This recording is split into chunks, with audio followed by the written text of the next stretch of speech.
Okay, I think we are recording. So welcome everyone to the Postcolonial Love Poem discussion by Postcolonial Love Poem by Natalie Diaz, her wonderful collection. And this is the Humanities Center at Great Basin College Book Club. We're going to start off by watching Natalie, a video of Natalie reading the title poem to this collection. I'll get that.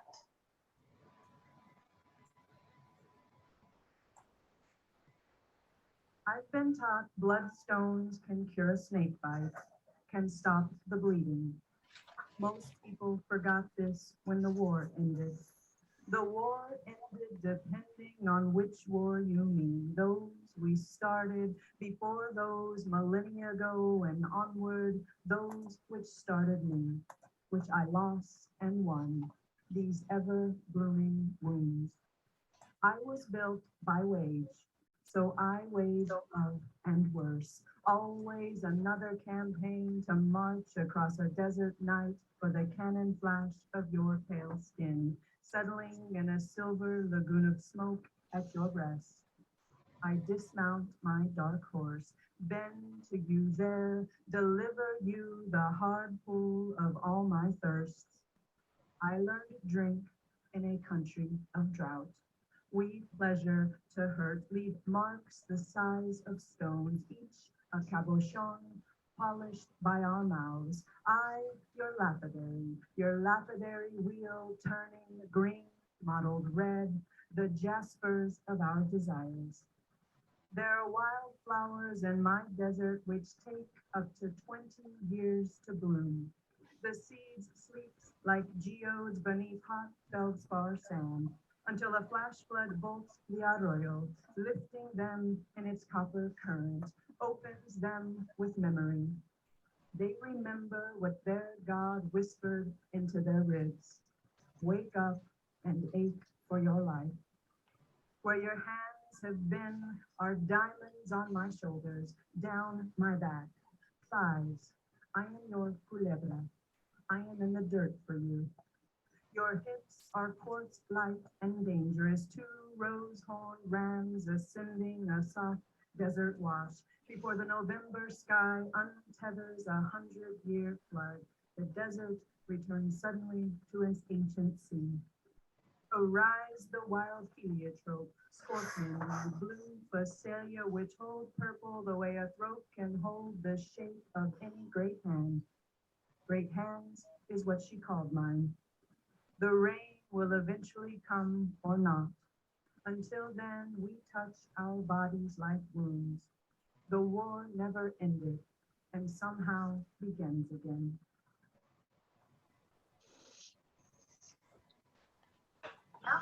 Homeowners, are you Stop. saving up? Okay.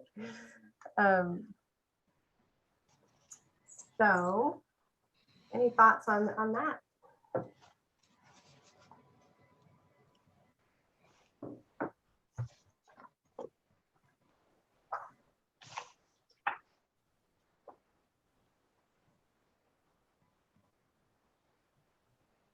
You know, I like the drink in the country. I mean, they're just good lines. It just feels like just a lot of good lines. I mean, I learned drink in the country of drought. Yeah. It's kind of a nice. Do you guys like her reading style? How she really does a lot of emphasis and. Yeah. Very lyrical. Like Laura was talking about, there's just a very, there's an incantation rhythm to it. So, you know, so it does have that sense of almost like chanting a prayer.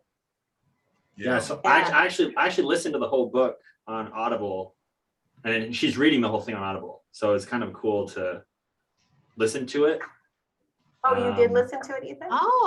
Yeah. So if you listen on Audible, you can listen. She's reading on Audible, so it's like it was basically just her the whole time. Cool. Wow. Which was yeah, it was cool. I like the lyrical feel of her voice. But there's something else about the page. When you see it on the page, it's that adds, you know, Right. that you don't always get from just the reading. But Let's get that through. Sorry, this is not okay. Yeah, well, that's good to know. I'll have to look for, Yeah, I couldn't find it on Audible. Was it Audible or was it another? Yeah, it was Audible. It was? I used Okay. one of my credits for it. Oh, good, good. So Cool. yeah.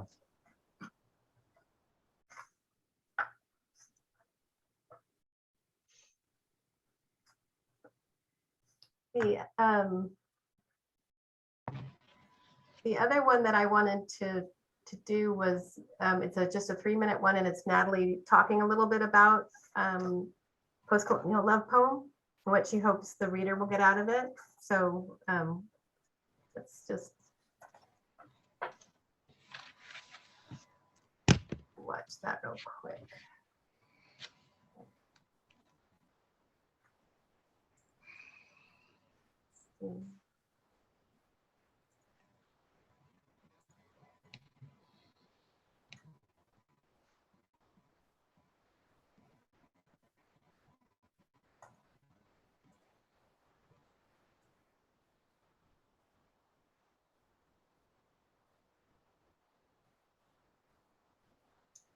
One of the things that I hope Postcolonial Love Poem can offer its readers is a place for them to enter the lexicon and language that I have developed so that I can exist beyond being an abject body. I'm hoping that when they arrive into this collection, that they're offered a way to return to themselves and return to relationships with language as a physicality, language as a sensuality. You know, and I don't believe that's separate from the utilitarianism of language. For me, poetry is and should be and can be very utilitarian. It's one way that we carry ourselves to one another. It's one way of story. It's one way of song, and it has been that for many years. The book is infused with light. The book is infused with touch. And for me, this is almost the way that I had to exist. And so the book, yes, it's poetry, and it's also one of the ways I practice language, that the body of language is my body of flesh, that my body of flesh is also my body of land and my body of water. And so it feels important to me, especially thinking of the book in the UK and among UK readers, is being able to open it up as something that, yes, I'm speaking as the many things that I am, as a native, as a Mexican, as an American, and yet I'm not speaking as if these relationships only belong to me. And for me, that's the power of poetry, is that it opens these doors that I can enter into experiences that are not mine. And it doesn't mean I understand those other experiences, but it means that I'm able to experience myself in a new way. And in this way, desire for me is the vehicle of the book. You know, when I'm speaking of water, I'm speaking of desire. You know, I imagine water as being one of the earth's many pleasures, the same way that I'm imagining my body being made up from that water and that clay as being a kind of pleasure.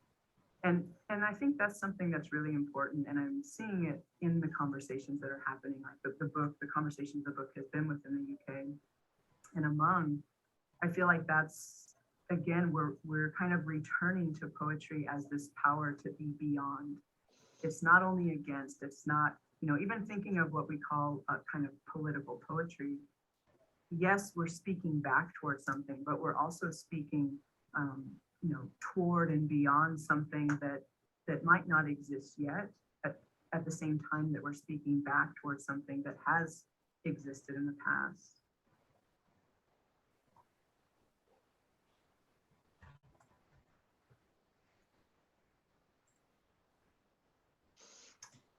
So any thoughts on that? It's a lot of content.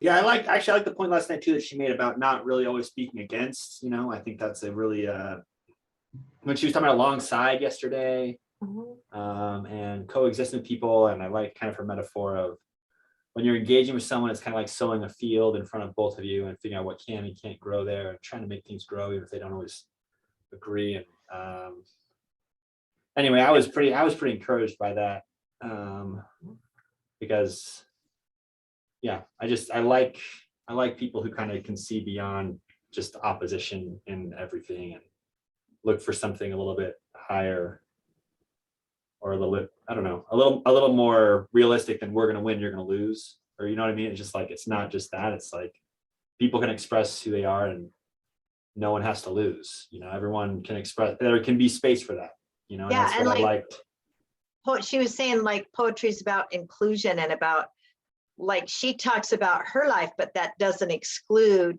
that other people, you know, we have more in common. We're more alike than we are different, I feel like, is my take home from what she was talking about.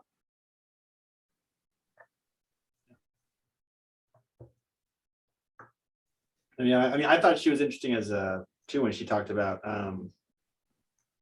and then she mentions the book, but she has that one poem. I was trying to find it earlier, but Dave Sexton came and talked to me for a while before I could find it, so I got lost in it. But I've had those conversations with Dave. I'm not complaining about Dave. I love when Dave comes talks to me about it. Me too. Find this poem. So, but there's one poem where she talks about how like the river is not even a metaphor. It's like more than a metaphor. It's like so much a part of her that to call it a metaphor is to create a distance that's not really real for her.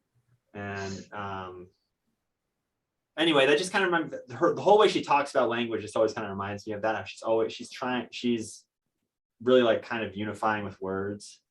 That was part of why I was interested in talking to her, because I was hoping to try to like break her out of this or see if there's like, I wanted to ask her like, who does she like in the NBA? You know, I want to know like, who's the exciting player in the NBA? That's what I want to hear. Because I mean, I don't know how much is, you never know. Like poetry is performative, so of course she's a performer, and she even talked about how like in the thing last night, how her brother's kind of, the brother in the poem is modeled on her brother, but it's not necessarily her brother. And I think anyone who's going to have a public persona has to kind of create a persona, and she has a persona, which I'm sure is authentic to who she is in many ways. But I want to try to kind of break the persona here, like. Does she like John Morant? What does she think about him? Like, I think he's the most exciting guy in the NBA. Does she think he's the most exciting guy in the NBA? You know, like, but, Right. But anyway, yeah, I like her approach to language and yeah, it's fun to listen to poets talk, I think, because they just talk and think so expansively. Well, Ethan, here's my psychological evaluation of what's going on with you. Okay. Yeah.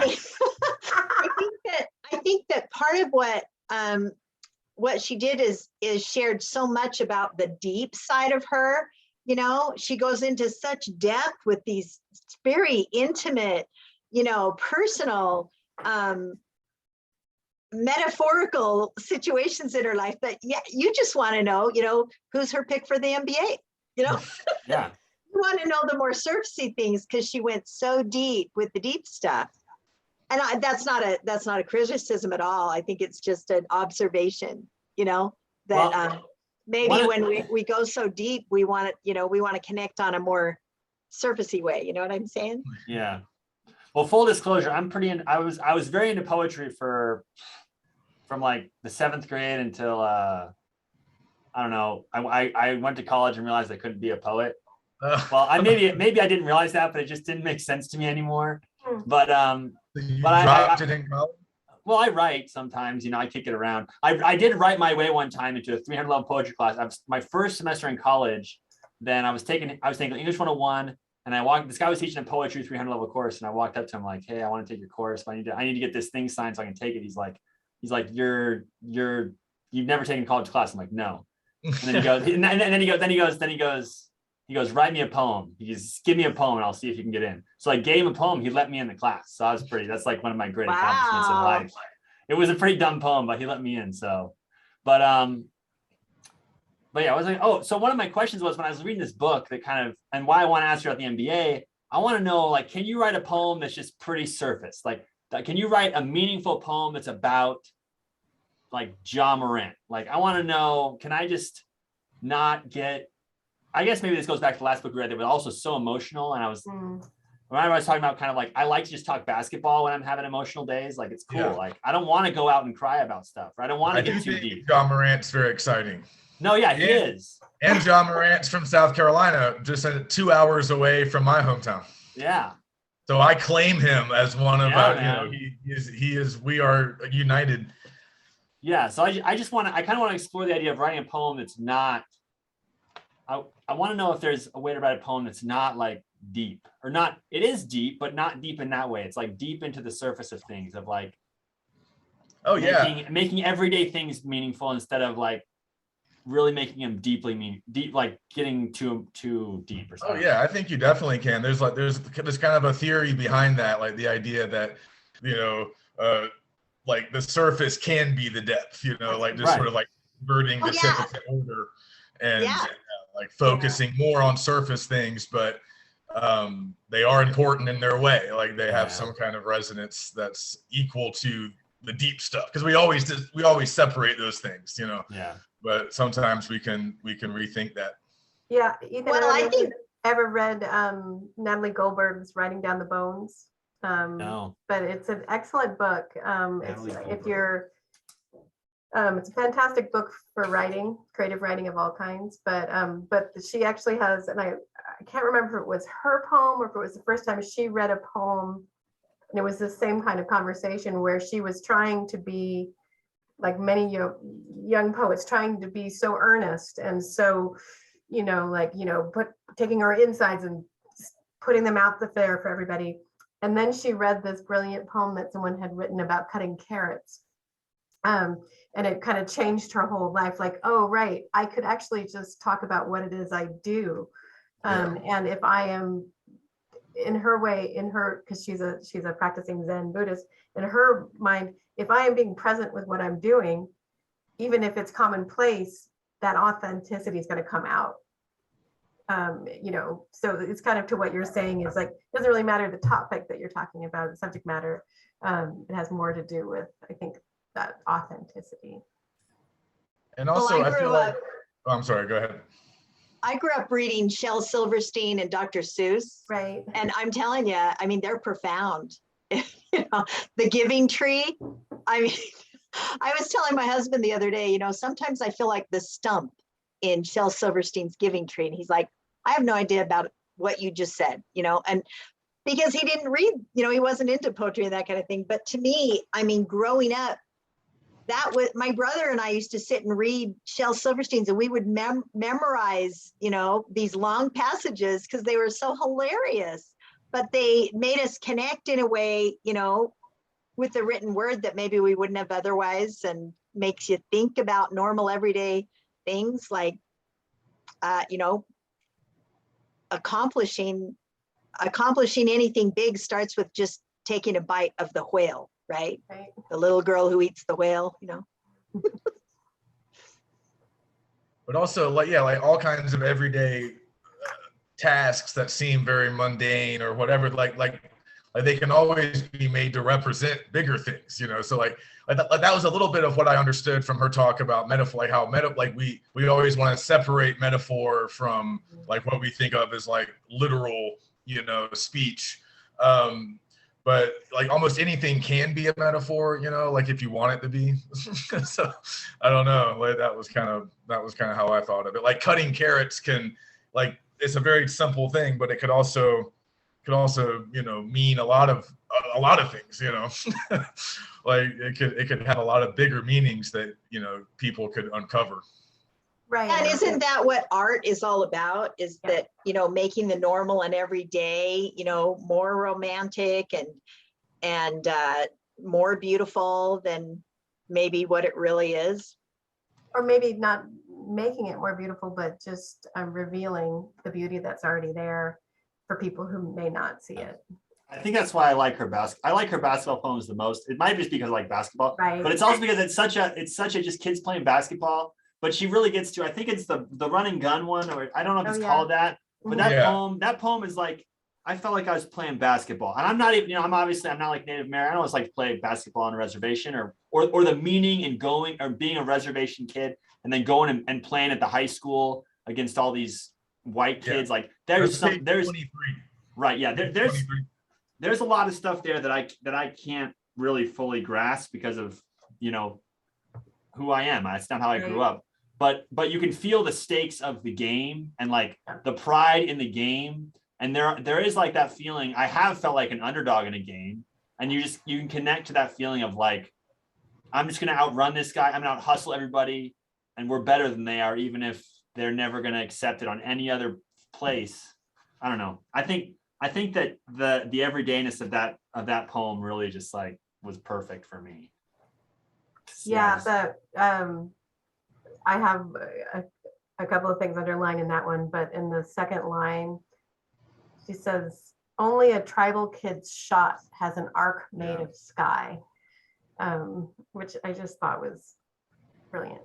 Oh, and I love the way she talks about her brother. Her brother was like this great basketball player, and she admired her brother so much. And then later in life, he's not really that guy anymore. Right. You get that sense, and it's like, I have these older brothers that I admired so much, and I mean, we're friends, but they were like on another level. When I was 5, it was like you feel like you're 5, and you see your brother playing basketball, and you're like, dang, like that's like the most beautiful thing, or it's the most exciting thing to see my brother playing basketball, and he's so good, and he became a web programmer, which is cool, but I mean, he was a superhero when I was 5, Right. And I get that sense from her, which I love. Yeah, and then there's that image of the kid who dunks it. He's like wearing like flip-flops, and he dunks it, and then he like falls and breaks his leg. But he has that sort of defiant gesture as they carry him off to the emergency room. Yeah, it's like really, really vivid. Oh yeah, man. Well, that's how it is, like playing park football and stuff. Like people getting like, it's like you leave, you act like you think that the game does mean something. But you think you're on national TV or something. Like you make a great catch and you knock your head against something, and you like turn your brother's like, yeah, or whatever. I don't know. It's such a great thing about childhood that I really There's a lot of universality, I guess, in that one, because like same as you, Ethan. Like I remember playing basketball with my friends and my cousins and stuff, and of course we weren't playing at a court that was probably like the court that they were on, but we played outside in people's driveways, and I can remember playing against older kids, getting my shot blocked, playing against bigger kids. And I think that's one of the ways I think she can find a lot of these like unifying gestures, because a lot of people love basketball, it's like, it doesn't really matter who you are or like where you come from. Like, and that's just one of the good things about sports, I think. I mean, sports have a lot of negative things to them too, but like they are a unifying force, like if you all like the same thing, it doesn't matter. You can overcome a lot of differences. Absolutely. I think she uses it kind of in that way a little bit. For sure. One of the things I had come up with some questions after watching videos early on. And I'm reading a book. You probably know her, Laura, Susan Cain, who wrote Quiet. She has a new book out called Bittersweet. And I'm not familiar with that. Yeah, anyway, it's a recent one, but it's about that melancholic, state of mind, and how our society tends to shun it, and she's saying that's part of what makes life meaningful. But what she talks about in there, which I thought about a lot when I was watching the videos and reading this, was that when the troubadours came upon Sufi poems, and the Sufi poems, like Rumi, and the early Sufi poems, Hafiz, they talked about the beloved, and for them, the beloved was God, however they saw God. But the troubadours took those same poems or that same idea and turned it into, reframed it in romantic love. And so for me, that was really clear throughout this, like when you're talking about Ethan, about especially some of the poems, the love poems about her and her partner, is that it was really easy for me to make that leap of going, she could be talking about her partner, or she could be talking about a higher power, and it had that same kind of jump for me, I guess. Yeah, well, I think I love the image where she talks about the altar of books. Mm-hmm. That might be my favorite metaphor of the whole thing. She read that last night with the headlights, the headlight poem. and let me build an altar of my favorite books on your bedside table or something like that. Mhm. That I think that's kind of similar to what you're saying. Like there's like a God and romantic love image together Yeah. in that. And it's cool because we've seen that. I mean, I have kind of an altar of books on my bedside table that I'm reading that are there, you know what I mean? But they're there for me. And it's Right. that was a beautiful like image, I thought. Yeah, her ability to, I don't know, when you're reading, you get lost in the imagery. Like the line that I loved was the loud light of their projectors. I mean, it was just like, Mhm. wow. I mean, I don't know. I felt like my brain had to stand on her tiptoes to comprehend some of the, the language, but I loved it. It's so like visual. You can almost see the words she's putting together. Yeah. Yeah. There is one of the ones that I really liked, especially because I really like her reading it. I will play it for you guys. It's on page 19. They don't love you like I love you. Let's see if I can.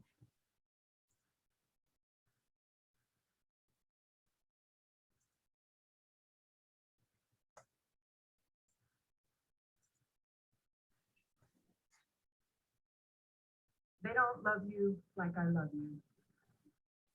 My mother said this to me long before Beyonce lifted the lyrics from the Yeah, Yeah, Yeahs.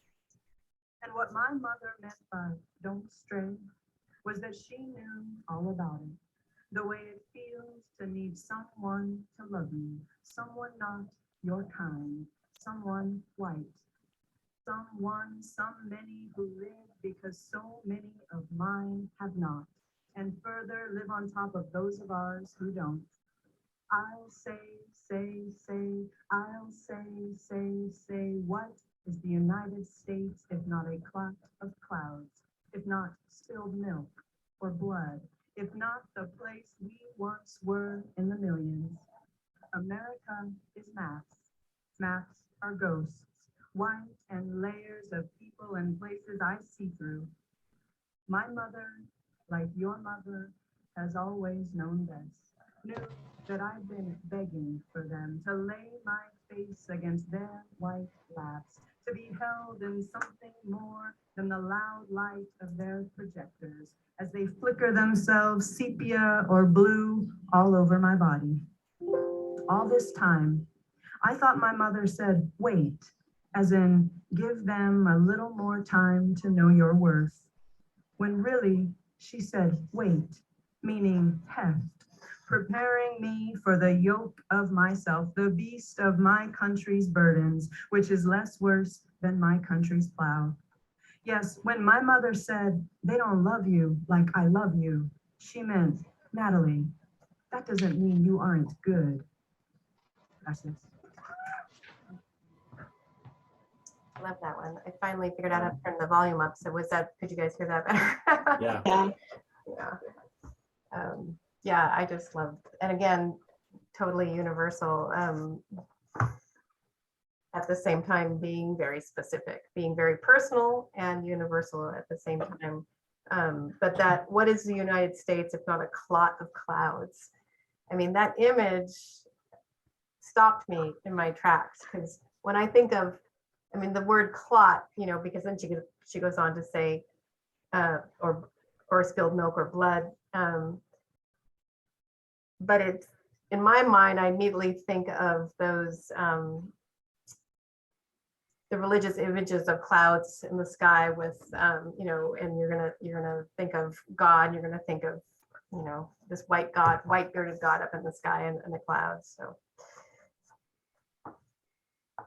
and again, that's where I went with it, and that's probably not what she meant, but.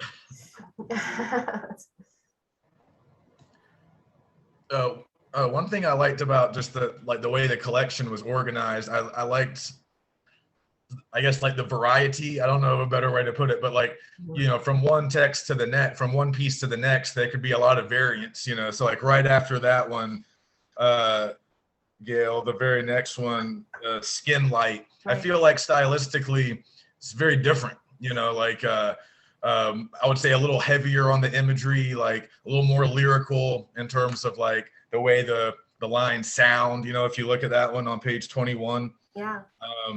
But also she has some like this one where there's a lot of references to like minerals. I think they mentioned this briefly last night, but like minerals and like plants. I found myself having to look up a lot of words because I did not know some of these things. And even at times like classical references, like, but not always, right? Like not all of her poems are like that. She has some that are kind of in that vein.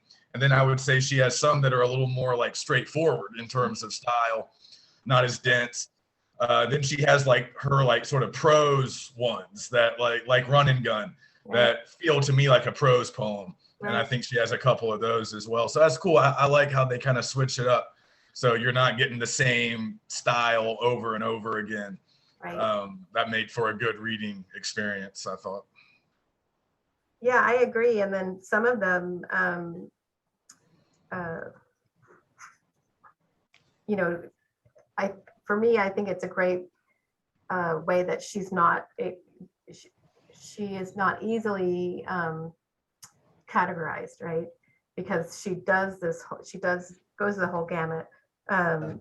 Like when you read Snake Light and it goes on for pages. I mean, it is not a, you know, it's not a poem that you're going to see on a, you know, on a little note card or something. It goes on quite a bit. So it is really, it is, you know, kind of unsettling in the best sense of the word, I guess.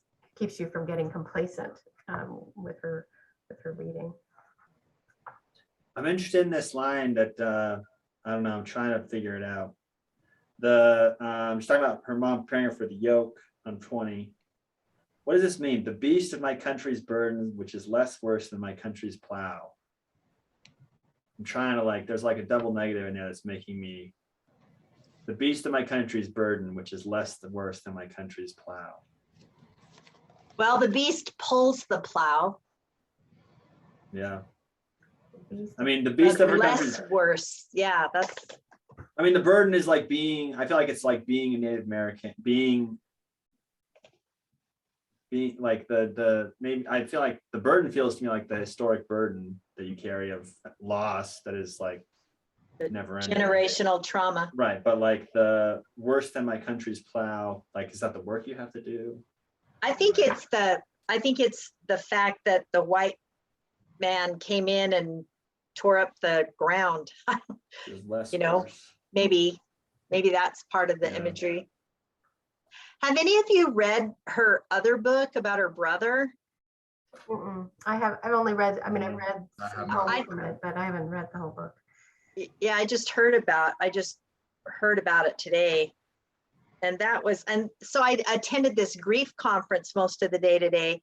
And my brother took his own life about 11 years ago. And so the poem that was really touching to me was My Brother, My Wound. And, you know, her brother was an addict, and mine was too. So I don't know, I just had such a connection there. And it was just such a reminder of how art is so healing when you're dealing with grief. And I don't know, for me, poetry's always been especially healing. When I was a little kid, my dad would always say, you know, instead of getting him a gift, he would say, write me a poem. Oh, nice. And so I've been a poet my whole life, but not anywhere to this level. You know, I'm more Silverstein meets roses are red, violets are blue kind of thing, you know. Right. So, but at the same time, it's cathartic, and reading other people's poetry is always like a little mind blowing to me. And just, I don't know, healing. It's kind of what, I mean, art heals, right? And that you really feel the art in her, and this detachment, literally, you know, I don't know. I feel like I just kind of get in this other space when I read this kind of thing. Yeah, I agree, Laura, and thanks for sharing that. That was really, both that one and grief work were really, Yeah. Really moving. And with that, I'm sorry, I gotta go because I gotta go take my little niece, who's the daughter of my brother, out to dinner tonight. I promised her, so. Nice. Well, Hi, Laura. Thanks Thank for joining us, you. Laura. Thanks, Bye. guys. See ya. We'll see you next time. Okay. I got to share something with you guys too. That so I found this poem also about basketball, written by Sherman Alexie. So when I was in high school, the girl I liked, I was into Walt Whitman. I read all of his poems in high school, and we were in the Dead Poets. We started Dead Poet Society. Me and my friends. We would sneak out at night and read poems in the park, and like we were all like failing our English class because we were so tired reading literature in the middle of the night. But where'd you grow up, Ethan? I grew up in Boise, Idaho. So Boise. there's not much to do. It's just suburban Boise. It's like we got to do something. So we snuck out at night, read poems. But this girl I really liked, knew I liked Walt Whitman. She found this poem. It's the only poem I keep with my Leaves of Grass copy. But it's called "Defending Walt Whitman" by Sherman Alexie, and the poem "Top 10 Reasons Why Indians Are Good at Basketball." I know she read this poem. I know she knows this poem. So. But I want to read this poem to you guys if that's cool. Yeah, go for it. But it's very much like that. And then I want to read out of the poem a little bit. So it says, this is the Sherman Alexie poem, Defending Walt Whitman. Basketball is like this for young Indian boys. All arms and legs and serious stomach muscles. Every body is brown. These are the 20th century warriors who will never kill.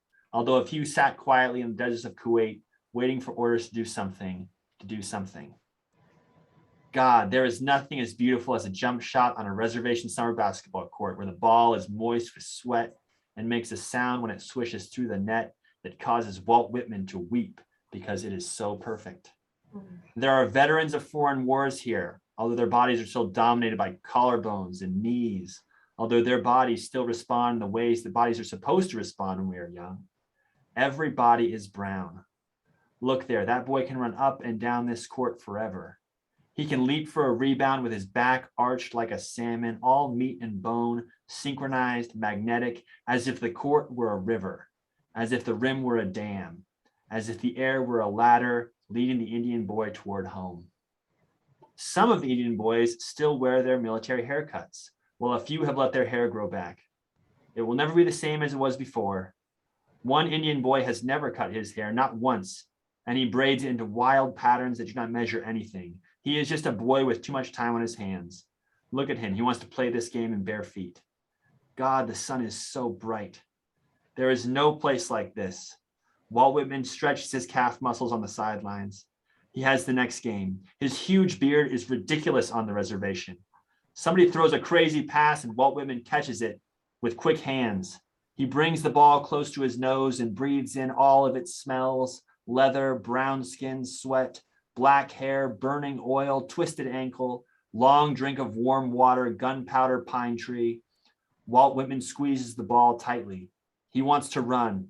He hardly has the patience to wait for his turn. What's the score? He asks, what's the score? Basketball is like this for Walt Whitman. He watches these Indian boys as if they were the last bodies on earth. Every body is brown. Walt Whitman shakes because he believes in God. Walt Whitman dreams of the Indian boy who will defend him, trapping him in the corner, all flailing arms and legs and legendary stomach muscles. Walt Whitman shakes because he believes in God. Walt Whitman dreams of the first jump shot he will take, the ball arcing clumsily from his fingers, striking the rim so hard that it sparks. Walt Whitman shakes because he believes in God. Walt Whitman closes his eyes. He is a small man, and his beard is ludicrous on the reservation, absolutely insane. His beard makes the Indian boys righteously laugh. His beard frightens the smallest Indian boys. His beard tickles the skin of the Indian boys who dribble past him. His beard. God, there is beauty in every body. Walt Whitman stands at center court while the Indian boys run from basket to basket. Walt Whitman cannot tell the difference between offense and defense. He does not care if the ball touches, or he does not care if he touches the ball. Half of the Indian boys wear t-shirts damp with sweat, and the other half are bareback, skin slick and shiny. There is no place like this. Walt Whitman smiles, Walt Whitman shakes. This game belongs to him.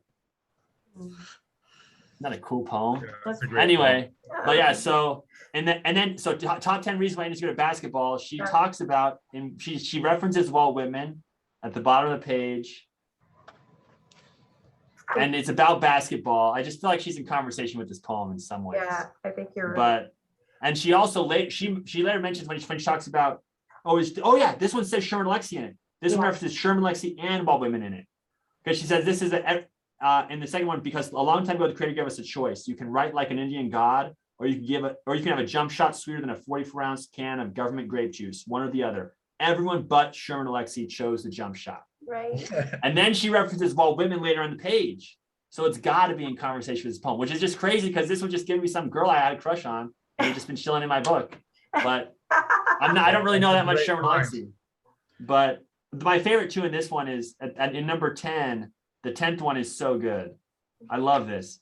Really though, all Indians are good at basketball because a basketball has never been just a basketball. It has always been a full moon in this terminal darkness. The one taillight in Jimmy Jack tall cans, gray Granada, cutting along the back dirt roads on a beer run.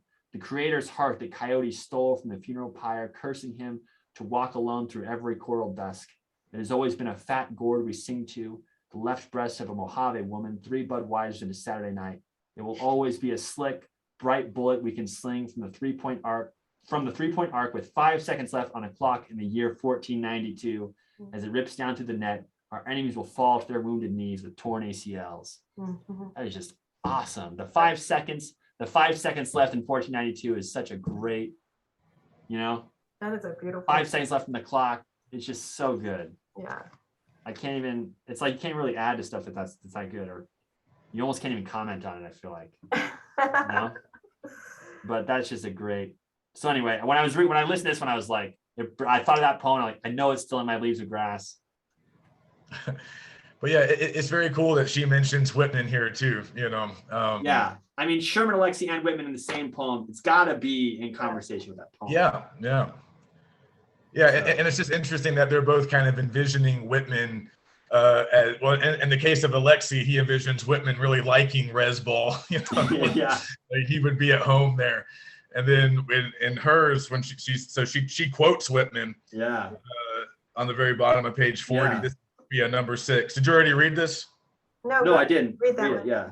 So the half-breed straps on his light boots to compete in the race. When Walt Whitman wrote that, he really meant that all Indian men over 40 have a pair of vintage Air Jordans in their closets and believe they're still magic enough to make even the largest Kamad bod, I'm not sure if I'm able to go coast to coast and finish a layup.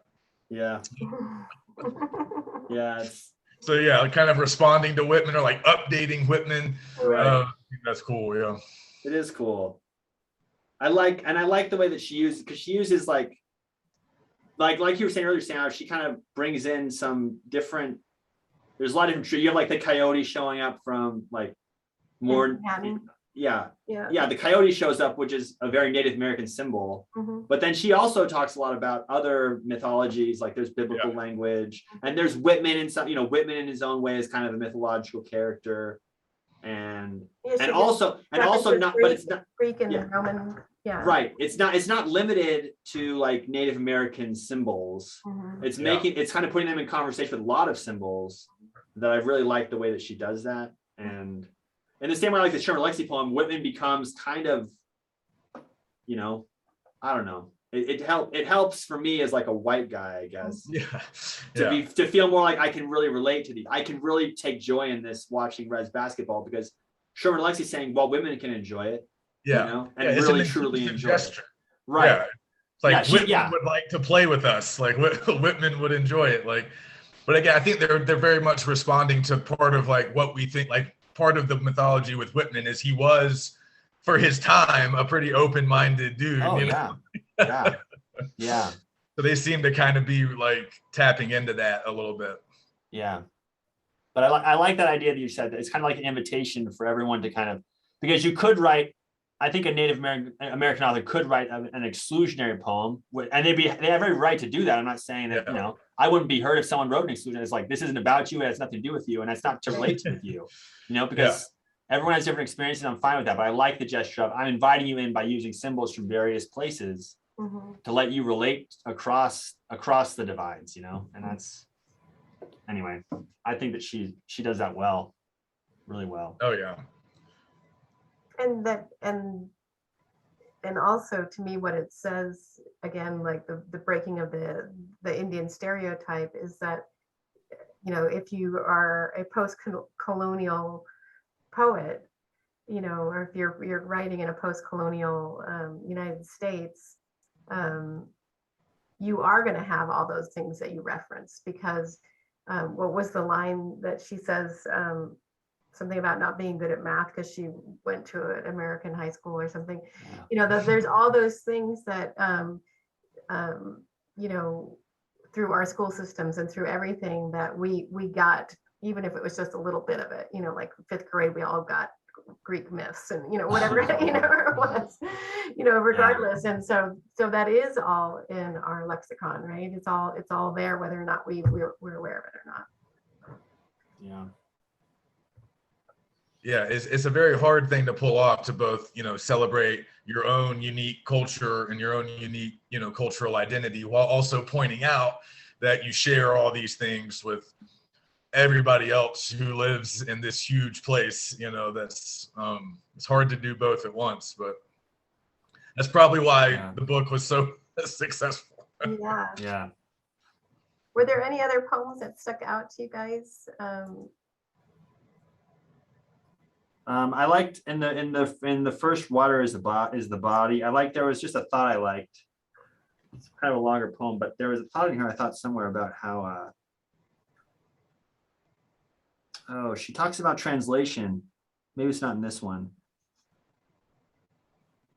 I don't remember. Anyway, there were a lot of good ideas coupled to read translation. There was something that was talking about how translation is not a two-way thing. You're trying to get to the pre-language. Real translation gets to like pre-expression and is able to put that into the different language, which I thought was a cool idea. But I think that it was like the river is part of the body, because the body can survive longer without other things than without the river. Like you can go without I don't know where it is in here, but yeah, I think that's the first. Is that the first water? The first water is the body. Is that the one? Yeah, I was going to mention that one too. Which page is that on? It starts on 46. Yeah. Oh, the first water is the line.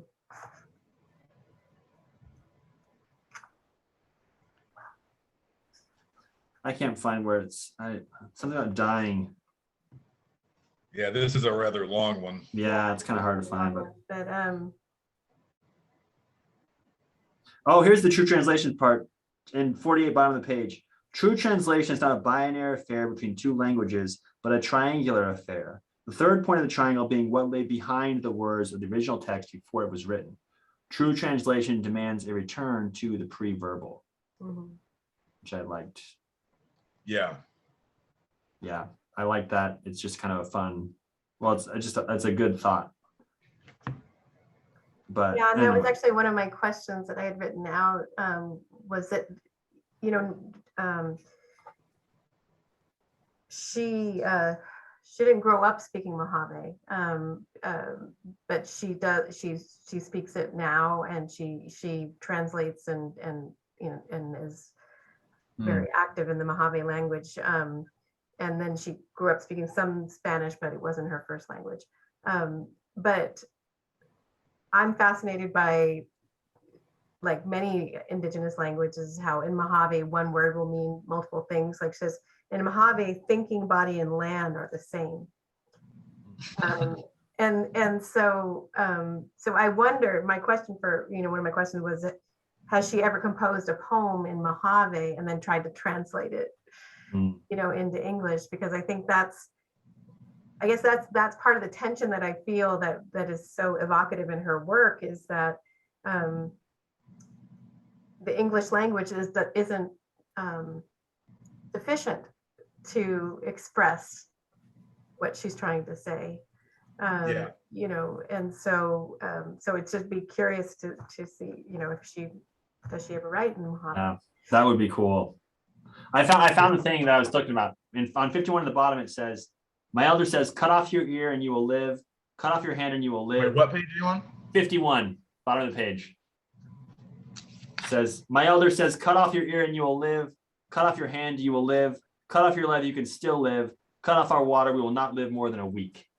And so she's like, the water is your body. It's part of your body. And I think that's a really good way to, I think, understand the way that, a good connection to how people talk about, like, you know, Native Americans being more connected to the land. And that's a good way, I think, of talking about your connection to nature is like, yeah, you're obviously connected to your hand, but you can cut that off and live. You can't cut off water and live. Right. That's it.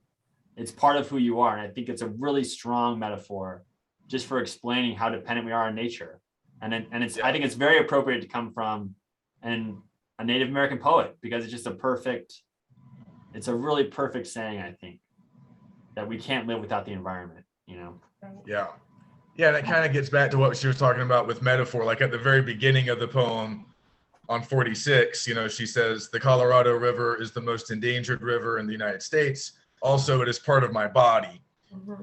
I carry a river. It is who I am. Aha, Makav. This is not a metaphor. Yeah. Right. And then she goes on and says, when a Mojave says this stuff in their own language, you know, they're saying our name. Like, you know, when she says, I carry a river, like, yeah, I feel like so often this is where we run into that cultural difference, like a Western, kind of like Western European, like white person perspective is, oh, you're speaking figuratively. Like, you mean the river is very important to you and you you love it and you feel connected to it, because that's how we kind of think about language. But yeah, native languages work differently than English does, you know, and it doesn't always track. Like our concepts of the figurative and the literal, they don't always track. Like when I first started teaching Native American folktales, you remember those, Gail, and 441, like I had to do some reading myself because I didn't frankly know a ton about them. And I just like, I got the standard like Western reading first, and it was pretty straightforward. But then I read some Native American scholars who were basically saying, yeah, white people don't really know how to read our folktales because they read them like they are like Aesop's fables, or they read them like stuff that their culture produced, you know, which is, it wasn't really accusatory. It was just like, that's what everybody does. Like you always read texts based on you know, your own culture, your own language. And, you know, like, so I had to, you know, it's tough though. It's tough to teach that because again, I'm influenced by the Western perspective. Almost all of my students are. I have had a few Native students, but it's a hard thread to it's a hard needle to thread, you know, but yeah, I think she does a good job of it because it doesn't feel like, yeah, I feel like sometimes white people get like, it's like, oh, what you're saying I can't understand, or like, you know, it feels confrontational or like oppositional, but like, I don't know, in her works, it doesn't feel that way. It just feels like she's just expressing it, you know, she's just like trying to explain it, you know. It's not angry, it's not like, you know, I don't know. I think tone matters a lot with stuff like that. Like you are going to turn off a lot of readers if you make it seem like white people like can't appreciate your art or can't appreciate. I mean, I'm not trying to say that's how I think you should feel. People will respond that way. Right. You know, and they'll feel attacked or they'll feel like they're being vilified. But yeah, she's got a very deft touch with that. Well, and this poem is cool because it talks about, you know, it's got language in here, but it's quoting like Derrida and others, like Toni Morrison. It is still kind of like being Western, but and that connects it to because sometimes I think that when you're kind of growing up and you're learning about, you know, the world and cultures, you like watch Pocahontas and there's like the talking tree and all that stuff. And you have this concept of like, okay, it's like, there's kind of this out there philosophy that's like, yeah, Native peoples are kind of like, so it's like Orientalism almost. If you're like familiar with Said, it's kind of like they're this other who's kind of flowery and floaty and not really making And their sense. sensual people would use that term as well. Yeah. Mythical. Right. Yeah. They're they're not really scientific, but she uses a lot of like hard quotes from academics. Right. And then she makes it very tangible. I think, like I said, I just felt like with that last metaphor that you can cut off body parts and live, but you can't cut off the river. Like that to me is like, I get it. Like now, all this stuff that was kind of floaty and always kind of like, okay, I mean, they appreciate the earth. Like it's kind of like, it's like Earth Day kind of stuff. It's, you kind of in 5th grade, you're like, yay, earth, you know, but you don't, that to me was suddenly like, oh, she makes it concrete. This is concrete. And it's also very academic and also very, but it's not betraying what it means to be academic. You know, it's like you said, like Westerners writing about myths can sometimes be like, well, you kind of made this Western or you kind of messed it up. She's using these ideas that come out of Western academics writing and says, you guys can use these thoughts to appreciate this in a better, deeper way. Yeah, I do appreciate, and kind of, I mean, not in a show off kind of way, but just sort of demonstrating her learning, you know, it's like, because she's also a product of Western culture too, you know, like she went to school, like you were saying, Gail, like, you know, she went to school in the States, like, you know, like English is her first language. So she can do both. She can do both, you know, both sides of it. Yeah, she went there. One of the videos I watched was her reading at Idlewild back where, because she went there, she studied there, and then so she went back when she was reading, and it's like she does span all these different worlds, you know, and because that's a really interesting, you know, place to be in academia, you know, and be talking about things like spirituality and your soul and all this kind of stuff, which, you know, tends to make people uncomfortable, you know, tends to be like, oh, we're not going to go there. You know, like in our Western society, it's not something that we do very often in academia.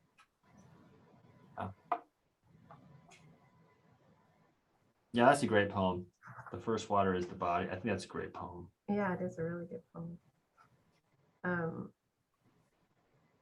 Yeah, I think I have a video of her reading Bloodlight, which was another one that.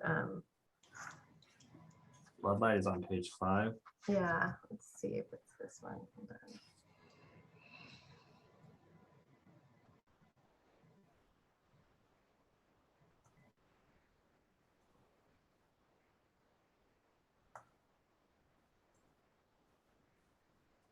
Wasn't already a story about.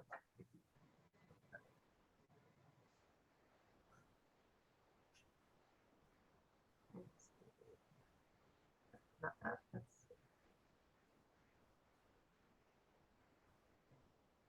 I have it up here. Hold on.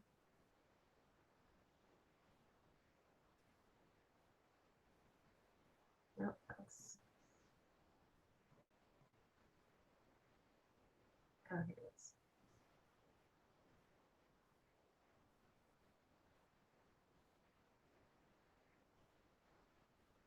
Come on. But nobody turned their lights on. The only light left is in the scorpions. There is a small. So, where am I? One way to love a sister. Sorry, I thought I had it tuned up, but it's not on here. So You're fine. To its ancient sea.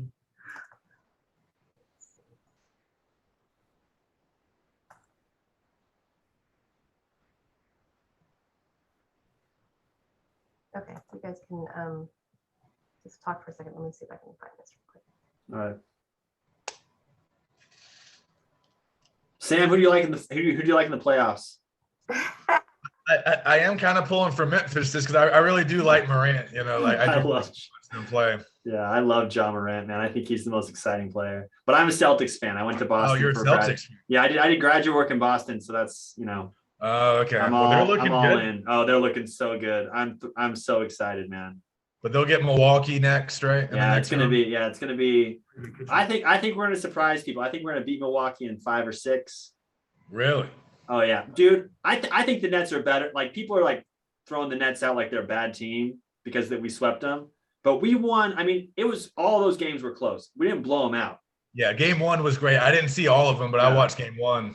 Well, all 4 games, a total of 18 points difference between all 4 games we won. So it's like we didn't blow them out, and I think the Nets are better than people think. And so I feel like when we beat the Bucks, people will actually believe that we're as good as I think we are. So. I won't question it. You seem very good. Yeah. But I love Ja Morant, man. His highlights, nobody plays like him. Yeah, he's incredible. He's off the charts, man. So I missed the game the other night when they made that big comeback. Did you watch that when they were? I think it was the last one in the last game in the series.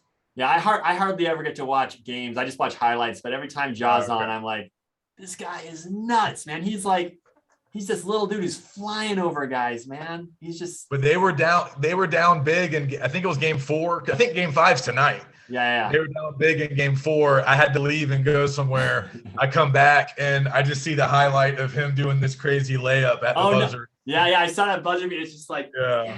Anyway. All right, I found it. I love that you guys. Right.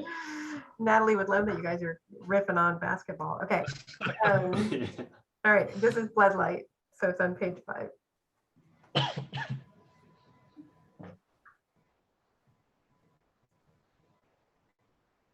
Before this poem in the book, there is an epigraph from Mahmoud Darwish.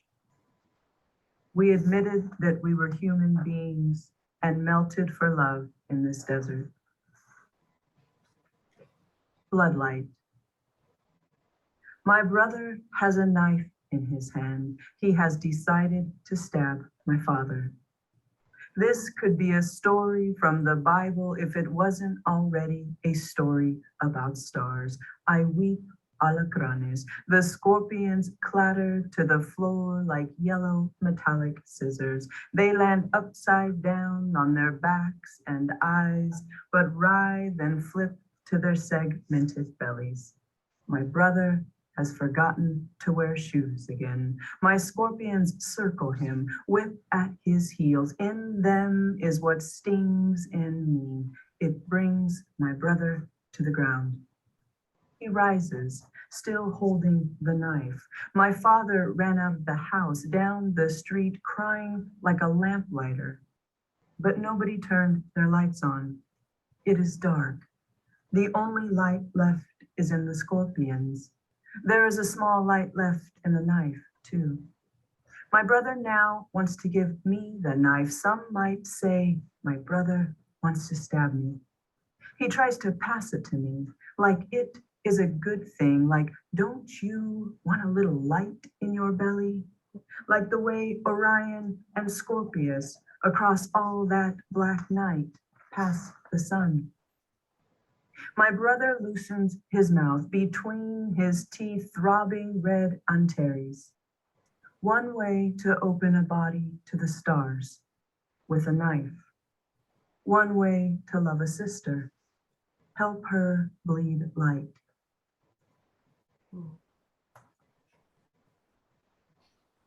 Yeah, that is such a beautiful poem. It hits on so many different levels. Myth and like she says, it could be a story from the Bible, but it's written so beautifully and so there's such a tenderness to this incredibly violent act. I was kind of struck by the similarity. Some of this, I mean, not too many, but like there were some similarities between her brother and the way she wrote about him and Kendra Atleework's brother, if you guys remember. I might be getting these details wrong, but wasn't he a Native American kid who was adopted by her family? Yeah. Am I getting that right? Isn't that right? Yeah, that's right. And he was kind of troubled. He got into some trouble. I think he eventually turned it around. But yeah, I was just kind of reminded of that guy when she would talk about her brother. Mm-hmm. Yeah. Yeah, I mean, I just was listening to a talk about Leonard Cohen, and it's that same kind of idea of, his famous saying, there's a crack in everything, and that's how the light gets in. And that's kind of what this reminds me of is maybe we're just maybe in that hallucinated or altered state that her brother is in, that he is helping to open her up. He's opening her up to the stars. He's putting light in her, and how she kind of portrays it as a gesture of love, like instead of the way it would normally be portrayed from the outside. Yeah, I like the image in here of the father runs out of the house crying like a lamplighter, but nobody turns their lights on. It is dark. Mm-hmm. I feel like that's kind of a good maybe like a metaphor about kind of like Native American violence. Like, it's like you're on the reservation, no one really cares. Like what happens on the reservation, it's not like you can scream all you want to, no one's turning the lights on. Yeah. I mean, you're just in a dark corner, and that's whatever happens over there, violence, you guys figure it out, and it's right. I don't know. I feel like it's a strong metaphor to think of someone who's wounded, running, screaming, and it's just dark. There's nothing. So I don't know. Yeah.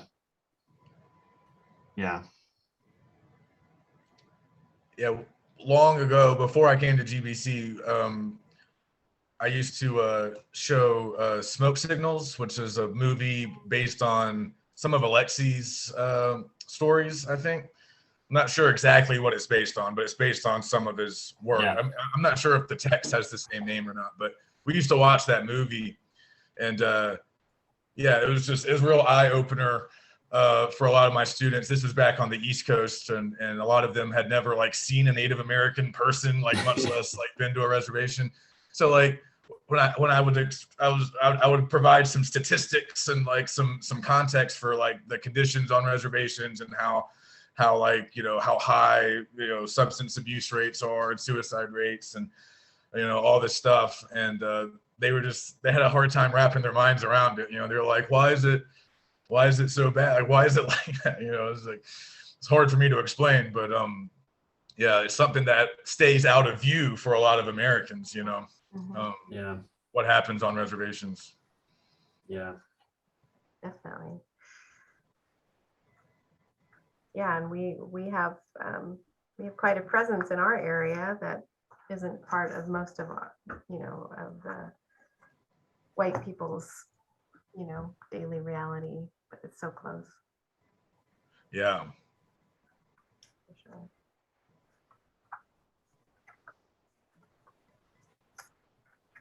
Yeah. Well, was there any other poem that you had something that particularly wanted to talk about, or? No, that was pretty much it. it. Yeah, that's pretty much it for me. I think it was a great book. Yeah, it's one that I know that I will return to again and again because, like I said, there's so many layers to it, and it definitely makes me want to read her first collection as well. Yeah.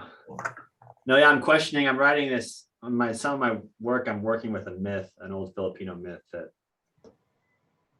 probably doing it wrong, Sam. You're doing what? I'm working with this myth in my research. I'm kind of working on rewriting my dissertation, getting it published someday. I mean, it's not even, maybe in 10 years I'll have this thing done, but oh, okay. I work on this myth that I play with that like anyway, a Native American myth? Well, it's a Tagalog. I write about the Philippines, so it's an old Tagalog myth that was there when the Spaniards showed up. Cool. Well, I don't know if it was there when the Spaniards showed up. Might be like an invented tradition from later, but yeah, this book just got me thinking about it a lot. But I try to use it as a metaphor. And anyway, now you got me thinking about if I'm westernizing a myth a little too much. I'm trying to like make it too. Well, yesterday she was kind of dogging on form and content talk. She was like, I don't like this form and content stuff. And I was like, yeah, dang the it. separation. I rely heavily on the ideas of form and content in my writing. Well, you're a historian. I feel like you kind of have to. Yeah. You have to. Yeah, but anyway, that's just a long way of saying this is good food for thought for me. I really enjoyed the book, and I enjoy the challenges that it poses and kind of a. So the Philippines are your field, is that like that's your area, like that's where you specialized in, was their history? Yeah. So I speak Tagalog and I lived there for a few years and I just love the That's place. cool, So man. I that's didn't what know that. so that's what I study is I study the Spanish conquest of the Philippines and Yeah. and I like back home there was a pretty large Filipino population at the beach because there was a naval base nearby and a lot of them had to come over and found work over there. So yeah. like a lot of like we had a fair number of Filipino kids like in our school and stuff, and I dated a girl once who was who was Filipino, and I was so ignorant, like I didn't even know that the Spanish had colonized them until I met her. I think like she explained that to me. Yeah, no, they're the best. They're just great people. I mean, I love so, and it's funny speaking Tagalog. I'm like more confident in that language. I'm like more, I don't know what it is, but they're so nice that if you try to learn their language, then they will like praise you for everything you try. Like, it's not like I went to Europe and I was trying to speak Spanish in Spain and they all hated me because Europeans, Europeans are just like, dude, you suck at this. Filipinos, you can suck. And they'll be like, you are the best, Philip. You're the best thing. Like, oh, look at this guy. So I'm like, anyway, Filipinos, man, I have this confidence level when I speak to a Filipino that is like, I just feel I don't know. I'm like, so over there, like is Spanish still is Spanish still spoken over there? Well, they have a lot of Spanish loanwords, but the Spaniards never were able to totally impose their language on everyone. It was among the higher classes spoke Spanish, but the loanwords drifted into Tagalog. Okay.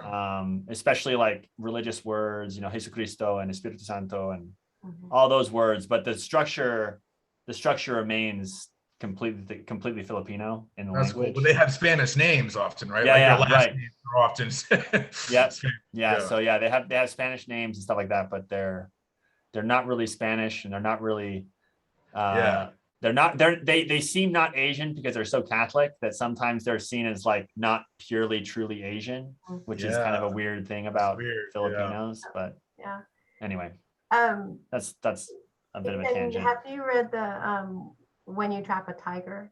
Did you read that one? No, but I've heard of that one. It won the 2021 Newbery Medal.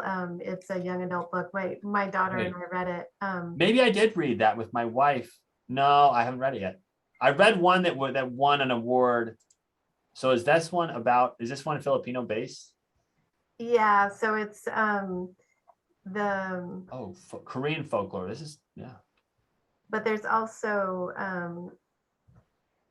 it's Korean, but there's also a Filipino link to it as well. So awesome. It's quite good. Okay. And it might be helpful. Yeah, it might be helpful because she weaves the folklore in with the modern day in a beautiful way. Yeah. Okay. Yeah, I'll look into that. Yeah. Thanks, Gail. If you remind me, I can bring our copy if you want to borrow it. Because I'll probably just listen to it. I only have listening is the only way I can read anything that's not work related. Yeah. Gotcha. Okay. But yeah, I might pick it up on Audible. I do that pretty, got a lot of credits. The Libby app has it too. Oh, okay. Even better. Yeah. Because when anything wins a Newbery, I think they get it at the library. Yeah. Anyway. Basketball is really big in the Philippines, right? Oh yeah, man. That's one of the best things. I'm really good at basketball in the Philippines. Not only I'm 6 feet tall, number one. Number two, like I said, my confidence. I'll tell you this guy's a quick story. When I was in Boston, there's all these nurses working in Boston, and I went and played basketball in we had a gym in our apartment complex, and I showed up, and there's all these Filipinos playing ball, and they don't know I can speak Tagalog. So I walk up, I start playing ball, and then I start speaking Tagalog, and they're like, "Whoa!" they lose it, And like I said, my confidence level is much higher in Tagalog, just as like a person. So like I start like knocking down shots. I can't make these shots, dude. I'm maybe a 10% 3-point shooter on a good day. Like I'm really not good, but I'll take them. But I never make more of a slasher. Yeah. I'm like a rebound put back guy. Like I fight for the rebound, put it back. That's all I can do. But with these Filipinos, man, I made like 8 straight 3-pointers, and these guys thought I was they thought I was Michael Jordan. I was playing like it, man. I was amazing with these guys. But it was because it was the combination of speaking Tagalog and being, you know, I had 6 inches on everybody. Being so- taller, yeah, Yeah. But anyway. that does help. Yeah, basketball's big there. So that was I've read fun. that. Yeah, That's I've awesome. heard like their domestic league is like a big deal over there. Like Oh, they yeah. a lot of intense fans. If they were taller, man, we'd have Filipinos in the NBA, but they're short. They're short people, man. They're not. They'd have to. I mean, I'm sure. Oh no. Well, no. What's it? The sixth man. He was sixth man of the year last year. He's Filipino. It's he plays for the Jazz. What's his name? Anyway. Oh, Clarkson. Yeah, Clarkson. He's Filipino. Jordan Clarkson. Yeah. He Jordan is? Clarkson's Filipino. So. No, I don't think I knew that. Yeah. So. Wow. Yeah, he's a On good our player. next book, and we'll talk about this Sorry. next time. Sorry, I will. You guys can. No, I'm excited about that book, Gail. Yeah. Didn't John say that book? Yeah, John was the one who recommended it, and we are having Tom Lynn join us. So yeah, so that'll Maybe that's what I was thinking of. probably it's probably what you were thinking of. Gail, I could just invite anybody to this, right? Doesn't matter. Yeah. Of Okay. course. I've got a brother who I think might be interested in reading that book and Okay. meeting the author, talking with the author. So I'll try to get my brother to come. Yeah, He's- absolutely. The more, the better. Cool. Yeah. So, all right, you guys. I am going to here. Let me